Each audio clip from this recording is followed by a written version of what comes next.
ഞങ്ങൾ സംസാരിച്ചുകൊണ്ടിരുന്നപ്പോൾ ആ മുറിയിലേക്ക് ഒരു തടിയൻ ഞൊണ്ടിക്കാലൻ കയറി വന്നു. അയാളും സുരേഷിൻ്റെ കൂടെ താമസിക്കുകയാണെന്ന് മനസ്സിലായി. സുരേഷ് അയാളെ എനിക്ക് പരിചയപ്പെടുത്തി. പിന്നെ സിനിമയിലൊക്കെ അഭിനയിക്കാനൊക്കെ ആയിട്ട് വന്നതാണ്. പിന്നെ ഇൻസ്റ്റിറ്റ്യൂട്ടിലൊക്കെ ചേർന്ന് അഭിനയം പഠിച്ചിട്ടുണ്ടോ? അതും ഇല്ലയെന്ന് പറഞ്ഞു. എനിക്ക് ഉള്ളിൽ ചിരി വന്നു. നാടകങ്ങളിൽ അഭിനയിച്ചും ഇൻസ്റ്റിറ്റ്യൂട്ടിൽ ശാസ്ത്രീയമായ അഭിനയം പഠിച്ചു, എന്നിട്ട് ചൊറിയും കുത്തി നടക്കും. അപ്പോഴാണ് ഒരു പിണ്ണാക്ക് പറഞ്ഞുകൂടാതെ ചുമ്മാ സിനിമയൊക്കെ അഭിനയിക്കാൻ കയറി വന്നിരിക്കുക അവരുടെ.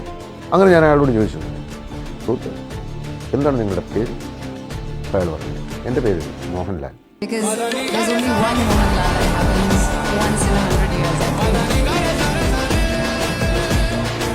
പോലെ ആർക്കും അഭിനയിക്കാൻ പറ്റില്ല.